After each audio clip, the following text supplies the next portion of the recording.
Hi, and welcome to the show. Rate and review at kevinmd.com/rate. Subscribe at kevinmd.com/podcast. Today on the show, we have Aaron Morgenstein. He is an orthopedic surgeon. His KevinMD article that he co-wrote with Victoria Brown is titled, Physicians Are Only Good for 90 Days. Aaron, welcome to the show. Hey, thanks, Kevin. Thanks for having me. I'm looking forward to it. We'll get into the article in a little bit. First off, briefly share your story and journey to where you are today. Yeah, for those that don't know me, I'm an orthopedic surgeon. I was in private practice when I first graduated residency there. Did that for 2 years, really liked the people, but I knew it wasn't for me. I wanted something else. And so I left that position and I started doing what some refer to as locums, but basically contracting directly with hospitals. And I work about 16 days or so a month and then have the rest of the month off to do my side hustles. And right now I'm working on my passion project, which is to help other doctors achieve a clinical arrangement that works for them, which is on a platform called flexmedstaff.com, where we're trying to encourage facilities and physicians to kind of look at the staffing and recruitment model differently than we've done in the past to try to keep people in medicine rather than leaving medicine. I think what you said certainly resonates. I think a lot of doctors feel stuck in their current position. It could be orthopedic surgery like yourself. It could be primary care like myself. In general, what kind of options are available for physicians when it comes to creating their own schedule, help them stay in medicine? So I'm a big proponent of contacting hospitals or private practices yourself and say, hey, I saw that you had a full-time job open, but I'm interested in something different. Maybe I'm a PCP and only want to work 3 days a week. Maybe I'm a pediatrician who only wants to work 4 days a week. Some of these facilities are so accustomed to posting full-time positions that they don't even think about what we want. You know, do we want a 3-day weekend? Are you a surgeon that only wants to work 3 weeks a month?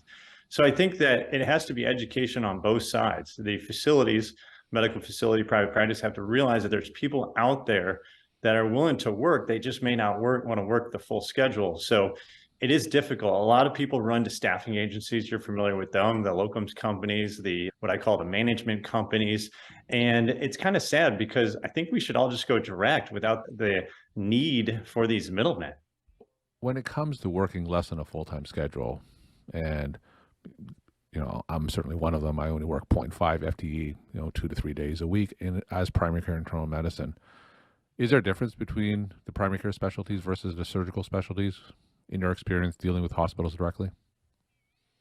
Yeah, I think it is. It really depends on where you are, right? So if you were in Boston, Chicago, most of those facilities are probably going to want full time. But if you're willing to go an hour outside of those big cities, 3 hours outside of those big cities, a lot of those facilities I've seen a change. So maybe they want a surgeon to come in for a day or two a week to do elective in clinic. Maybe they can't find a hem-oncologist, so they're willing to split the work, like you said. Instead of having 1 FTE, they're willing to have 0.5 FTE over 2 people. And so I think it's really up to the facilities to start thinking differently about how they're going to recruit people to their area, since they've sometimes failed to recruit someone full-time. And in general, how flexible are these facilities? I'm sure they're dependent whether it's a large academic medical center versus a smaller practice in a rural setting. In general, how flexible are they when it comes to less than full-time employment?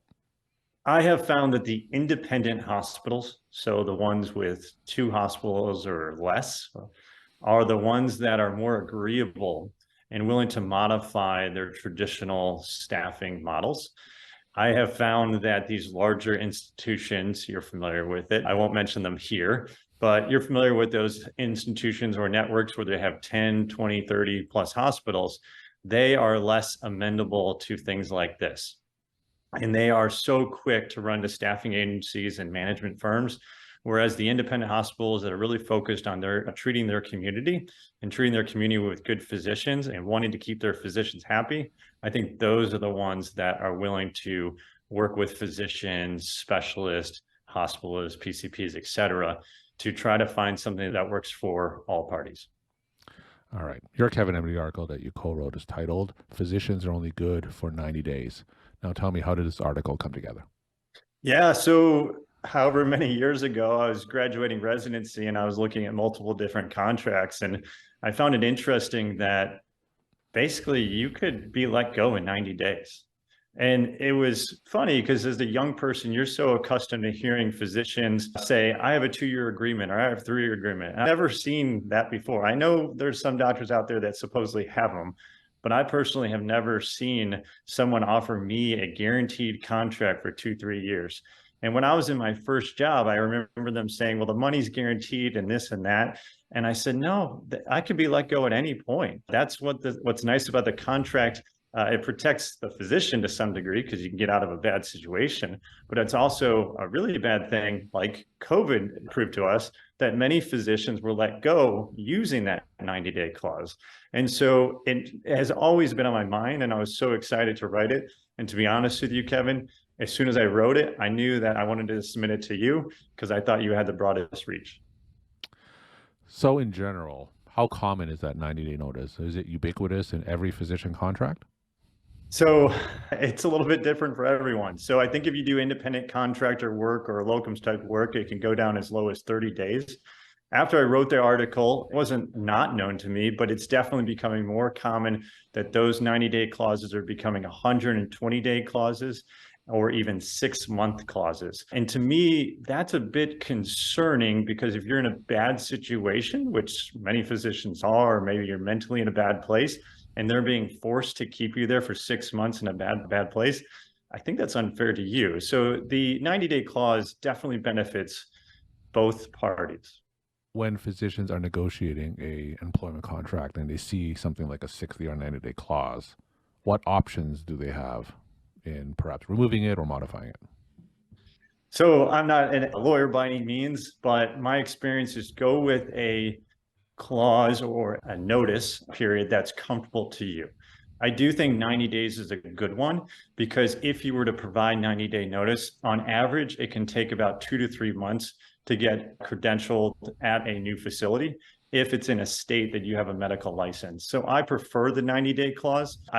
60 days good. I don't really like the 30-day, but I'm dealing with a physician that I was helping with negotiate an interesting contract. She negotiated for 2 weeks a month, but she's unable to leave her current facility because they have locked her into a 6-month notice. And so that's difficult because you can just tell she's in a bad place and she needs to move on and she can't get out of this thing. What options do physicians have if they're locked into a 6-month notice, 90-day notice, and it's really a toxic situation? How easy is it to break that contract?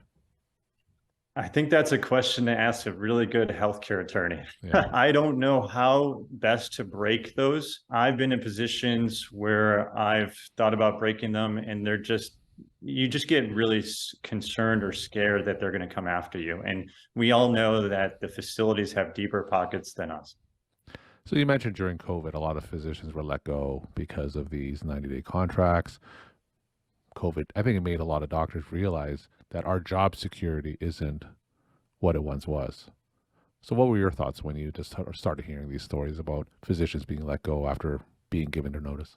Yeah. So Kevin, the interesting thing is I thought I would be fired. I thought I'd be canned. I went down to my folks' place in Florida because I thought I would never get reemployed, but that wasn't the case. And so I had a nice 2-week vacation like some of us did, and I got back to work.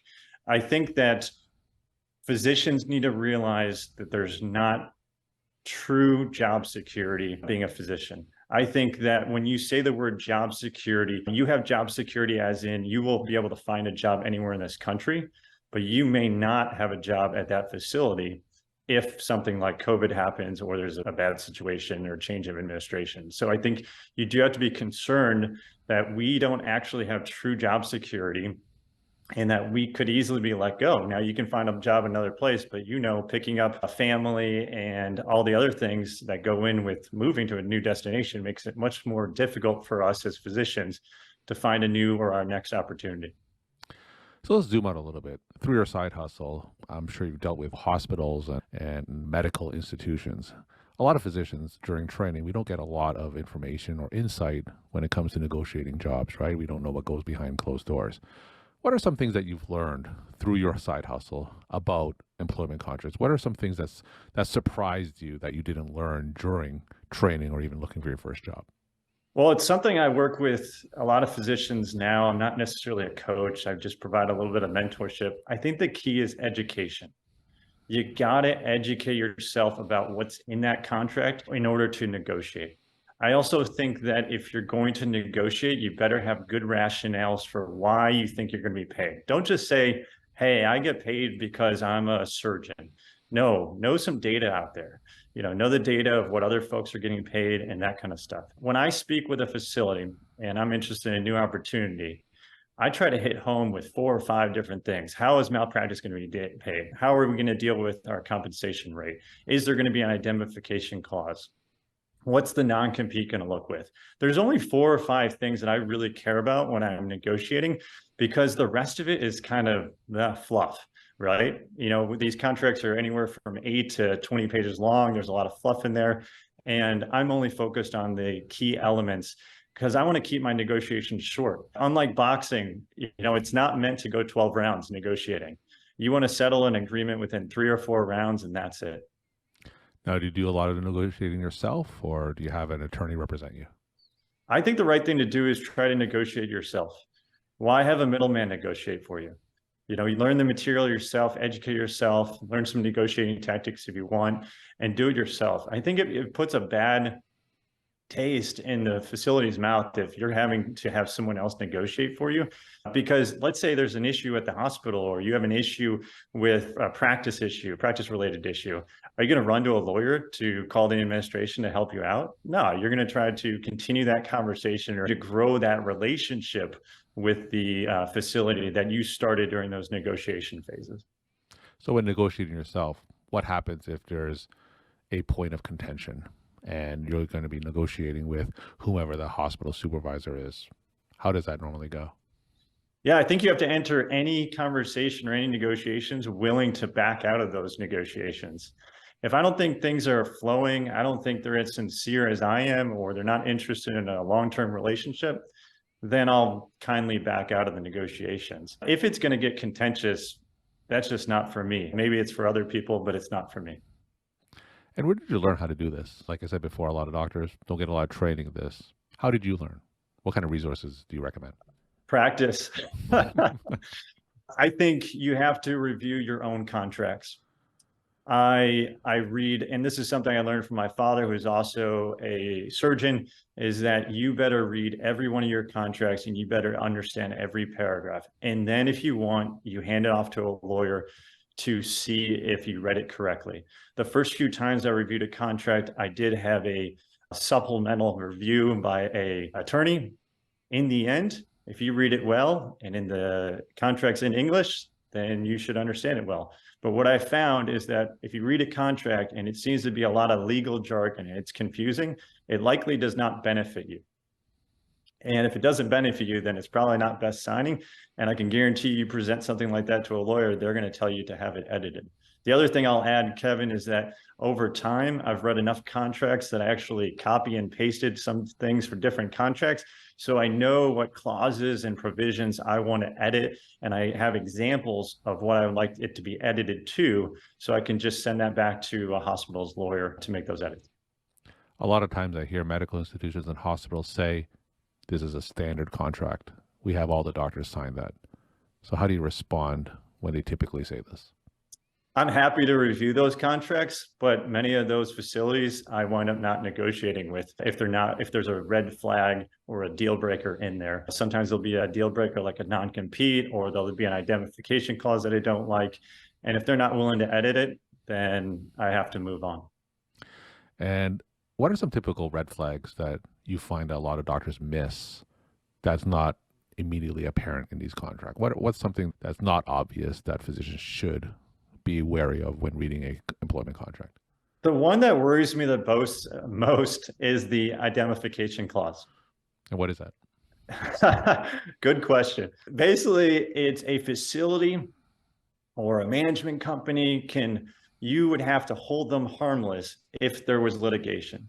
So let's say there's a malpractice claim against you and the patient sues you, the staffing agency, or the management company, and also the hospital. If in your contract there's a indemnification clause that does not benefit you, you could be on the hook for paying the legal fees or the settlement financial settlement that is waged against the middleman, the management company, or even the hospital. And there is no insurance to protect you from from losing identification clause. So that's the one I worry the most about. The other ones that I know you're familiar with, if you're doing an employment model, you want to be more concerned about the non-compete. We know that a lot of those are excessive. In some states, they're not even applicable, but they're still in there. I think that malpractice is a key one that I worry about. I want to make sure that I'm covered, my malpractice is covered, not just while I'm there, but if I were to leave. So how is tail insurance covered? And those are three major issues I'm going to be worried about. And then I'm going to also worry about compensation. We're talking to Aaron Morgenstein. He's an orthopedic surgeon. His KevinMD article that he co-wrote is titled, "Physicians Are Only Good for 90 Days." So Aaron, tell us about the mindset physicians should have, knowing that a lot of these contracts aren't necessarily the guaranteed ones that physicians may be useful. How should physicians adjust their mindset when it comes to their next job? Oh, such a difficult subject matter. I wish we had a rent-to-own model. I wish you could try out a job for 3 months and then sign. Unfortunately, medicine's not designed that way, and I understand, but that's how I wish it was. I think that you have to go into every job knowing that it's going to be trial and error. And is it going to work out for you? We don't know. I think you got to give it time, but not all opportunities that appear good on paper actually are, as you know. And you have to realize that if you're not happy, you don't have the right mindset, that maybe moving on is a better thing. I see too many physicians, and this is my personal take, I see too many physicians wanting to quit medicine completely, as in it's practice medicine or quit medicine. I don't fully understand that. I think that when physicians are wanting to quit, you got to think, is it the facility or the clinical arrangement you have? You spoke of doing 0.5 FTE, which is fantastic. That's the clinical arrangement that works for you. And so other people might stay in medicine if they were to think about that. And those are two modifiable things, right? Can the facility improve the treatment of a physician? And can they improve the clinical arrangement that they set up with physicians? So I'm not sure that answered your question, but it's very difficult to know if a job's going to go long-term. If you're going to be there for 2 years, you're going to be there for 20. And my final question, what are some of your take-home messages that you want to leave with the KevinMD audience? I think that as a physician, we need to realize that we spent our entire 20s, a lot of us, sacrificing to learn the art of medicine. And with so many physicians leaving, I think we all need to find a way to stay in medicine and provide good care. Because at some point, we're going to need a physician to take care of us, or we're going to have a loved one that we're going to need help. And so I think what I'm trying to promote to others is find something that works for you, something that provides you the flexibility, maybe the autonomy to practice medicine how you want to practice, also having the time off to enjoy your side hustles, your side businesses, and most importantly, your family. Aaron, thank you so much for sharing your time and insight, and thanks again for being on the show. Thanks, Kevin.